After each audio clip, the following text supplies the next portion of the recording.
That was truly incredible. Thank you, Francesca and David. It is incredibly inspiring. I'm also grateful to every one of those mentors who've helped and supported each one of you, to all those course instructors who help you through the challenging coursework that you had to actually traverse to complete and prepare yourselves for those assessments. If there's any one thing that I consistently hear from our graduate speakers, is that they are the embodiment of this simple thing that I learned from someone who tragically lost a son before he had reached really his adult life. And she said this, is that you can too often get yourself trapped into asking yourself this question, is why is this happening to me?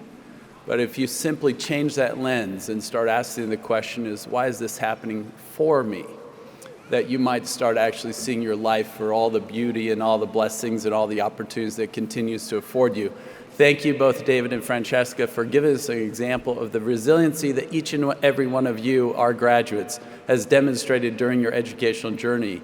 In your lives and in your families and in your work, it inspires each and every one of us that if given the opportunity, every one of us has something big to contribute. Let's give it a round of applause again to Francesca and David and to each one of you.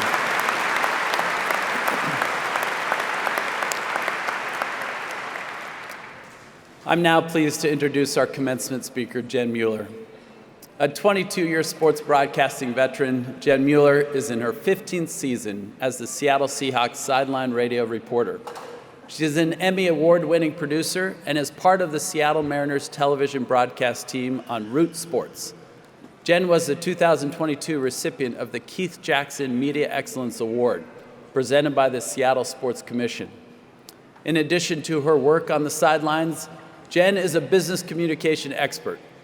Through her company, Talk Sporty to Me, she provides a unique twist on business communication based on her time in locker rooms and expertise in one-on-one conversations. She is also the author of 3 books and the executive producer of her own cooking show. I'm trying to figure out what she doesn't do, but please join me in welcoming Jen Mueller to the lectern.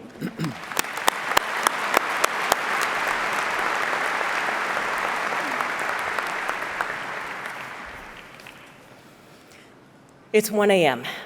It is quiet, except for the occasional tap on the keyboard, followed by the furious hammering of the backspace key. No one else is working. No one else hears the clock ticking in those early morning hours. No one except the night owls. Those of us who work late night, early morning hours, wondering more than once, is it worth it? At least that's how I felt as I built my on-air career in the early morning hours in a windowless office that we referred to as the sports dungeon. My first job out of school was in TV, but it was behind the scenes as an associate sports producer. I got a taste of what it was like to work in sports, but I was hungry for more. I was looking ahead and trying to figure out what was next. I wanted to be on camera, not behind it. And I knew that I could make it on air, or rather, I suspected that I could be successful, but there was no clear path from point A to point B, so I filled in the gaps, starting about midnight and often stretching to 2 or sometimes 3 o'clock in the morning. Everyone went home after the end of the late newscast, but that is when I settled into work. Writing stories, editing scripts, and creating sportscasts that were never going to make air.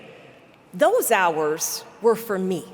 Those hours were for building my skill set and gaining confidence. Some days it felt like I was getting somewhere. Others, like I was just standing still. I tell folks that it was a combination of being both stubborn and naive that fueled nearly 6 years of my night owl approach. There were no guarantees. There was no light at the end of the tunnel. There was just a belief that I was made for more. It is certainly not the career path that I expected. It is not one that I predicted, and heck, I am not even sure that I would recommend it. But here is what I am certain of. It has made for a more interesting story, and I wouldn't trade that for anything. I've spent 23 years in professional locker rooms and clubhouses. I could tell you plenty of stories. I could talk about outcomes. I could relive some of the most spectacular plays I have ever seen.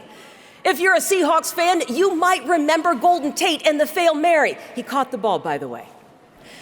Marshawn Lynch and the Beastquake run that generated such a loud response from fans that seismic activity was recorded. I was there. I was on the sidelines, and I was experiencing everything firsthand. And here's the thing about the plays and the highlights that stick in your memory bank. They always come with a story. Those highlights, they're not routine plays. They are extraordinary. They are probably off script, and they definitely make for a more interesting story. I'll be honest, though, I dreaded the story that I might have to tell in 2012 after a spring training interview gone wrong with Mariners ace Felix Hernandez. We both stormed out of the interview, extraordinarily frustrated and upset with each other. It had never happened before. It has not happened since, and I had worked with Felix for years. We had done countless interviews together. That spring training interview was a one-off. It was definitely uncharacteristic. And initially, I was angry. I wanted the interview, and I didn't get it. And then I felt a sense of dread. And I very clearly remember thinking, what happens if I can't fix this? Felix was at the top of his game. He was one of the best pitchers in baseball, and I worried about what would happen if he did something really cool, like throw a no-hitter and then refuse to talk to me on the field for the walk-off interview. Now, we made our initial apologies in spring training, and about a month into the season, we sat down and we really talked things through. We hugged and we put it in the past. I still had these doubts. I didn't know what was going to happen next. The season rolled on, and every time Felix took the mound, he did something special, and you could tell that he was building towards something big. And in August, he joined a very elite list of baseball royalty when Felix Hernandez threw a perfect game. I was the first person to interview him, and there was a moment on the field before the interview started that we looked at each other and we smiled. Now, to everyone watching that interview, it looked like any other interview. But Felix and I both knew that it wasn't. There was a far more interesting story behind that smile. As a result, it is my favorite interview throughout my career. And when I think about my career highlights, that is at the top of the list. Your personal highlight reel includes a degree with a unique story of its own. We've heard some of those already today. You have gone off script. You have done something extraordinary, and here's how you got here: by asking the question, what's next? It's what led you to WGU. It's what kept you going in those quiet, sometimes lonely, early morning, late night hours. What's next is also the question that is asked by innovators, leaders, competitors, athletes, and Super Bowl champions. In fact, that might be the biggest surprise of the Seahawks Super Bowl win 10 years ago. I was there on the sidelines. I was in the locker room. The celebration was amazing. The confetti, the party, waking up the next morning and being able to say, we're the champions. All of it was very quickly followed by the question, what's next? You know how most of the team answered that question? They became night owls themselves. They worked behind the scenes. They started companies, fashion lines. They opened family centers. They got involved in the community. They created stories so interesting that as a result, I hate introducing them as Seahawks legend or Super Bowl champs. Now, they are those things, but their story is so much more interesting than that. And it was all because they were willing to explore the answer to the question, what's next? Their answers impact communities, inspire action, empower people, ignite conversation, and show others what's possible. We all ask the question, and here's what I want you to remember. You are someone's answer to the question, what's next? People will look at you and they will see what's possible. Your friends, your family, your colleagues, and your community are inspired by what you have accomplished. They are in awe of the story you get to tell because you are a night owl.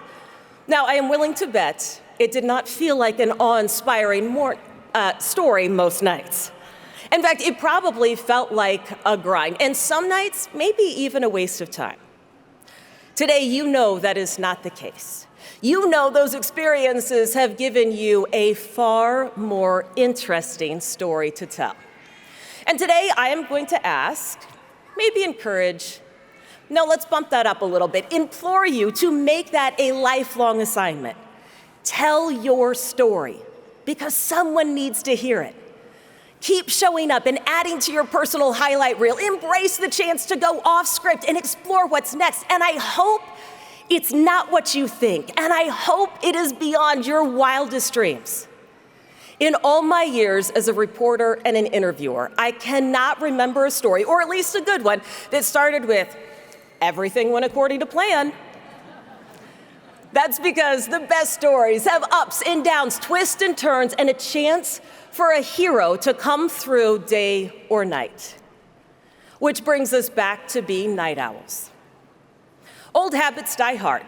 We will never stop being night owls. I know that you are still going to be up at 1 a.m. because that's about the time you start wondering what's next and writing the next chapter of your far more interesting story.